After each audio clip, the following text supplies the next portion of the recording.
Chicken stew ഉണ്ടാക്കാൻ ഞാനിവിടെ അത്യാവശ്യം വലിപ്പമുള്ള 2 സവാളയും 3 ഉരുളക്കിഴങ്ങും എടുത്തിട്ടുണ്ട്.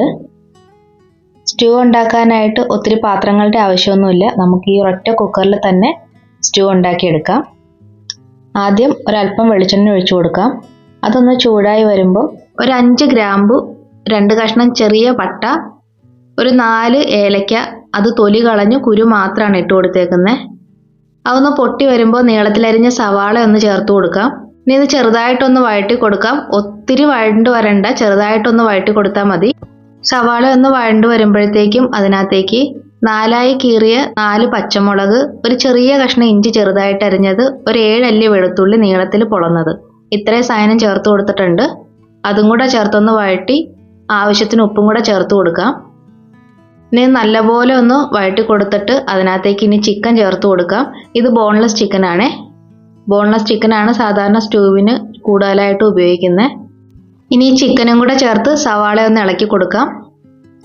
ചിക്കൻ്റെ എല്ലാ സൈഡും വെളുത്ത് വന്നവരെ ഇളക്കി കൊടുക്കണം. ഇതേപോലെ ചിക്കൻ കളറ് മാറും നമ്മൾ ഇളക്കിക്കൊണ്ടിരിക്കുമ്പോൾ. ഇതേപോലെ എല്ലാ സൈഡും കളറ് മാറുന്നത് വരെയാണ് ഇതൊന്ന് ഇളക്കി കൊടുക്കുന്നത്. ഇതിപ്പോൾ ഇതിൻ്റെ എല്ലാ സൈഡും കളറ് മാറി വന്നിട്ടുണ്ട്. ഇനി സവാളയും ചിക്കനും രണ്ടും 2 പാർട്ടായിട്ട് മാറ്റിയെടുക്കുകയാണ്. ഇങ്ങനെ ചെയ്യുന്നതിലൊരു കാരണമുണ്ട്, അത് ഞാൻ പറയാം. ഇപ്പോൾ എല്ലാ ചിക്കനും സവാളയും 2 ഭാഗത്തേക്ക് മാറ്റി വെച്ചിട്ടുണ്ട്. ഇനി സവാള ഇരിക്കുന്ന ഭാഗത്താണ് നമ്മൾ ഉരുളക്കിഴങ്ങും ക്യാരറ്റും അരിഞ്ഞത് ചേർത്ത് കൊടുത്തേക്കുന്നത്. ഒരു ചെറിയ കഷ്ണം ക്യാരറ്റും കൂടെ എടുത്തിട്ടുണ്ട് കേട്ടോ.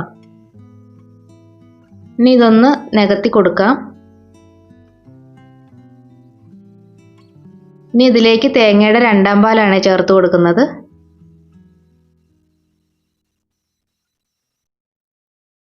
തേങ്ങാപ്പാലിൽ മുങ്ങിക്കിടക്കാൻ പാകത്തിന് നമുക്ക് ചിക്കനും ഉരുളക്കിഴങ്ങും എല്ലാം ഒന്ന് താത്തി വെച്ച് കൊടുക്കാം. ഇതിനിപ്പോൾ ഒരു വിസിലടിച്ചാൽ മതിയേ. ഒറ്റ വിസിലിന് വെന്തോളും. ഉരുളക്കിഴങ്ങും ചിക്കനും വലിയ വേവുള്ളതൊന്നും അല്ലല്ലോ, പെട്ടെന്ന് വേകും. ഇപ്പോൾ കുക്കറിൻ്റെ എയറൊക്കെ പോയിട്ടുണ്ട്.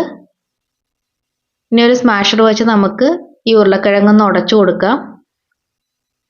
ഇങ്ങനെ ഉരുളക്കിഴങ്ങ് സെപ്പറേറ്റ് ആയിട്ട് ഉടച്ചെടുക്കാൻ വേണ്ടിയിട്ടാണ് 2 സൈഡിലേക്ക് ഞാൻ മാറ്റി വെച്ചത്. ചിക്കൻ്റെ കൂടെ മിക്സായി കിടക്കുമ്പോൾ നമുക്ക് ഉടച്ചെടുക്കാൻ ബുദ്ധിമുട്ടായിരിക്കും. ചിക്കനും കൂടെ ഉടഞ്ഞു പോകും.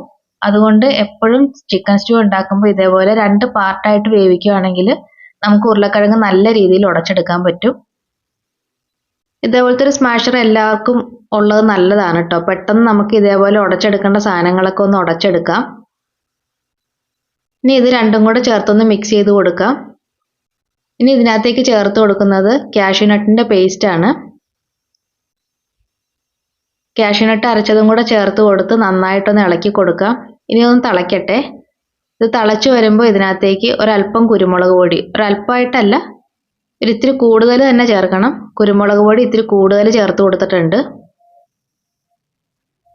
ഇനി നമ്മുടെ കാഷ്യൂനട്ട് അരച്ചതും കുരുമുളക് പൊടിയും ചിക്കനും ഉരുളക്കിഴങ്ങും എല്ലാം കൂടി നന്നായിട്ടൊന്ന് തിളച്ച് വരട്ടെ. ഇത് തിളച്ച് വന്നു കഴിയുമ്പോൾ നമുക്ക് ഗ്യാസ് ഓഫ് ചെയ്യാം. കാഷ്യൂനട്ടും കൂടെ ചേർന്ന് നന്നായിട്ടൊന്ന് തിളച്ച് കഴിയുമ്പോൾ ചിക്കൻ സ്റ്റൂ നന്നായിട്ട് കുറുകി വരും. ഇതാണ് അതിൻ്റെ പാകം. ഇനി ഞാൻ ഗ്യാസ് ഓഫ് ചെയ്തിട്ടുണ്ട്.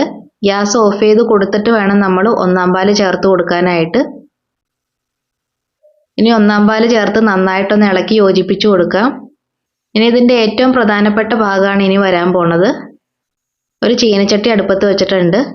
ഇനി അതിനകത്തേക്ക് കുറച്ച് വെളിച്ചെണ്ണ ഒഴിച്ചു കൊടുത്ത് ഒരു 4 അല്ലെങ്കിൽ 5 ചെറിയുള്ളി അതൊന്ന് വട്ടത്തിൽ അരിഞ്ഞിട്ട് ഈ എണ്ണയിലേക്ക് ഇട്ട് കൊടുക്കാം. ചെറിയുള്ളി നന്നായിട്ട് മൂക്കണം. ഇച്ചിരി നല്ല ബ്രൗൺ ഷെയ്ഡ് ആവണ വരെ മൂപ്പിച്ചെടുക്കാം. ഇതിനകത്തേക്ക് കറിവേപ്പിലയും കൂടി ഇട്ട് കൊടുക്കാം. നല്ല ബ്രൗൺ ഷെയ്ഡ് ആവണ വരെ മൂപ്പിച്ചെടുത്ത് ഇനി നമ്മുടെ സ്റ്റൂവിനകത്തേക്ക് ഇത് ഇട്ട് കൊടുക്കാം. ഈ ചെറിയുള്ളി വറുത്തതിൻ്റെ ടേസ്റ്റും ഈ കറിവേപ്പിലയും കൂടെ ചേരുമ്പോൾ നല്ല ടേസ്റ്റാണ്. എല്ലാവരും ചിക്കൻ സ്റ്റൂവിൽ ഇതൊന്ന് ചെയ്ത് നോക്കണം. വീഡിയോ ഇഷ്ടമായാൽ ചാനലൊന്ന് ലൈക്ക് ചെയ്ത് സബ്സ്ക്രൈബ് ചെയ്തേക്കണേ. Thank you.